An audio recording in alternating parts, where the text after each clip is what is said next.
This is an unbelievable story of how Russia ran out of vodka celebrating the end of World War II. The story begins on May 9, 1945, when the Soviet Union, along with its allies, finally declared victory over Nazi Germany. It was a momentous occasion, one that marked the end of nearly 4 years of brutal conflict on the Eastern Front, a struggle that had cost the lives of millions of Soviet soldiers and civilians. The victory, known as Victory Day, was not just the end of the war for the Soviet Union, but a symbol of the resilience and indomitable spirit of its people. As news of the Nazi surrender spread across the vast expanses of the Soviet Union, from the bustling streets of Moscow to the remote villages of Siberia, a wave of relief, joy, and euphoria swept through the nation. People poured out of their homes and workplaces, abandoning whatever they were doing to join the spontaneous celebrations that erupted in every corner of the country. The streets, which had long been filled with the somber sounds of war, were now alive with music, laughter, and cheers of victory. In cities like Moscow, Leningrad, now St. Petersburg, and Kiev, massive crowds gathered in public squares, singing patriotic songs and dancing. The air was thick with the scent of victory, a heady mix of sweat, joy, and the unmistakable aroma of vodka. Vodka, the iconic Russian spirit, was seen as essential to any celebration, especially one as significant as the end of the war. It had been a staple of Russian culture for centuries, often consumed during both times of sorrow and joy. But this time, it wasn't just any celebration, it was the celebration of all celebrations. As night fell, the parties grew even more raucous. Fireworks lit up the night sky, and makeshift bands played into the early hours of the morning. People hugged strangers, danced in the streets, and toasted to the fallen soldiers and the bright future ahead. And of course, they drank vodka, lots of vodka. In fact, vodka became the unofficial symbol of the celebrations, a liquid embodiment of the joy, relief, and triumph felt by the people. However, as the hours turned into days, something unthinkable began to happen. The seemingly endless supply of vodka started to dwindle. Initially, no one noticed. After all, vodka had always been abundant, even during the darkest days of the war.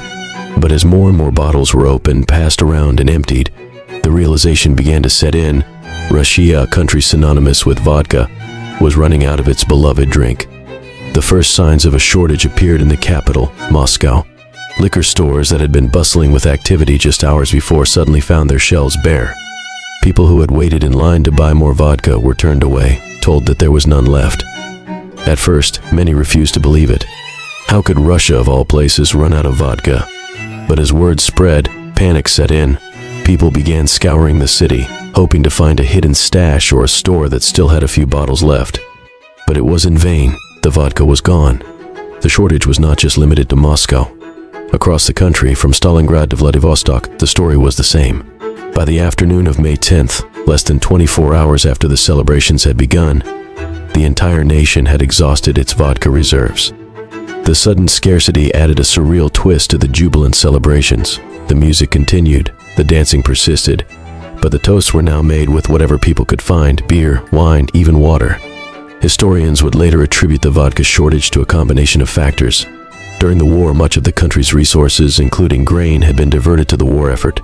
Vodka production had been scaled back, and what little was produced was often reserved for the soldiers on the front lines.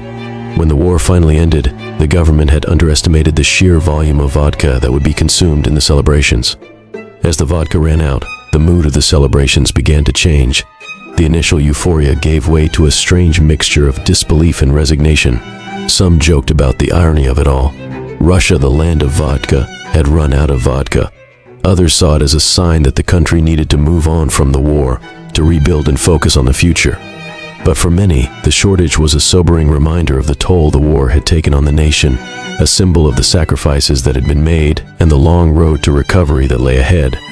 Despite the shortage, the celebrations continued for several more days. In place of vodka, people found other ways to keep the party going. There was still plenty of music, dancing, and laughter, and the sense of camaraderie that had brought the country together during the war was stronger than ever. But the memory of that moment, when the nation ran out of vodka, would linger for years to come. It became a legendary tale, passed down through generations, a story of how a nation celebrated so hard that it drank itself dry. Victory Day in Russia is still celebrated with great fervor, and the vodka shortage of 1945 has become a part of the folklore surrounding that historic day. It serves as a testament to the resilience and spirit of the Russian people who, even in the face of unimaginable hardship, found a way to celebrate life, victory, and the hope of a better future.